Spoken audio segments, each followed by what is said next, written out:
He wrote, "Men were following with bated breath the march of Napoleon and waiting with feverish impatience for the latest news of the wars. And all the while, in their own homes, babies were being born." But who could think about babies? Everybody was thinking about battles. In 1 year between Trafalgar and Waterloo, there stole into the world a host of heroes. In 1809, Gladstone was born at Liverpool. Alfred Tennyson was born at Somersby Rectory.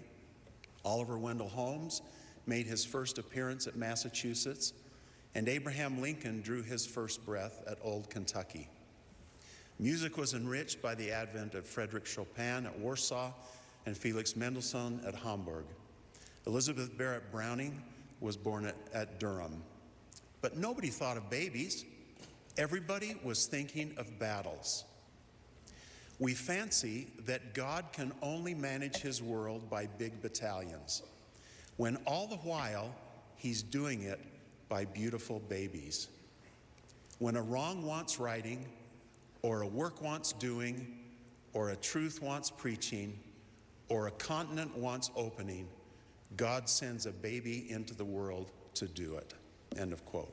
You are those beautiful babies who were born not long ago and now are ready to right wrongs, do God's work, preach the truth, and make a difference in the world. Can you feel or imagine that clear message from God coming to you as he lovingly says, "Thou art my daughter," or "Thou art my son, and I have a work for thee to do"? We also know when we face challenges and relentless pressure from the adversary, we can call upon God and receive strength. I do not know what the Lord has in store for you individually, what specific things you will do to make a difference in this world.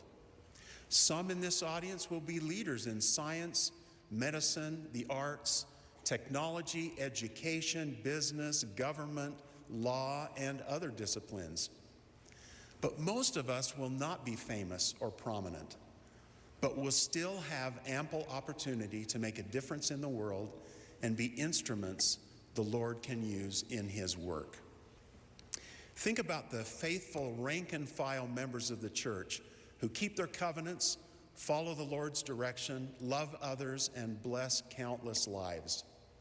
Individually, they're not widely known in the world, but their influence is immense. This group carries the bulk of the heavy lifting in the mortal part of the Lord's vast work. The philanthropist who endowed the school, Lizzie Merrill Palmer, stated, "I hold profoundly the conviction that the welfare of any community is divinely and hence inseparably dependent upon the qualities of its motherhood and the spirit and charity of its home." My mother seemed to take this to heart. She taught child development at 2 universities and then married and spent her life trying to use what she learned to raise her own children. Now think about the constant effort and challenge for mothers and fathers to rear their children in love and righteousness. Much of this effort is behind the scenes and not glamorous, but it is vital to the Lord's work. It is one of the unsung heroic tasks of earth life. You who will have a chance to marry and have children will find raising your own children is challenging, but I'm confident you will find eternally significant ways to help prepare these babies born into your homes for their important work. Many people don't have the blessing to grow up in a strong, gospel-centered home, but you can make sure your children do. As we go forward in faith, we will all face challenges. And those challenges are different for each generation. But no matter what is happening around us, we can fulfill our destiny and do the work the Lord wants us to do. We can choose to walk in faith even in very challenging times when it seems difficult to see how things will work out, especially when things don't go according to our thoughts, plans, and desires.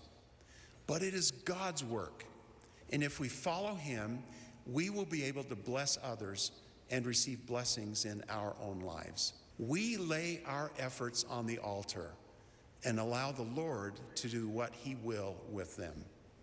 And as we do, he changes us and helps us fulfill our mission and our destiny.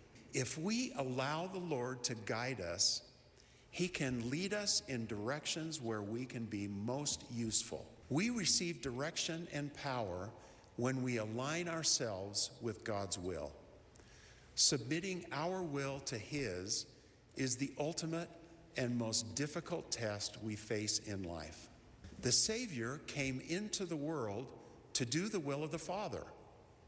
And drinking of the bitter cup that the Father gave him was his most challenging task. Yet think of the result of his willingness to do this. He made possible all the effects of his atonement for our blessing. Like all who preceded him, he lived and he died. But unlike all who preceded him, he rose from the dead. He lived again. He lives, and because he lives, you, and she, and he, and they, and we all will live again.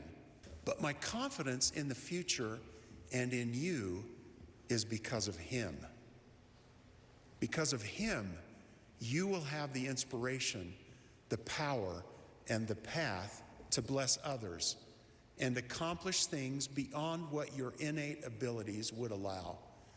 Because of him, you will be powerful instruments he will utilize to shape the future.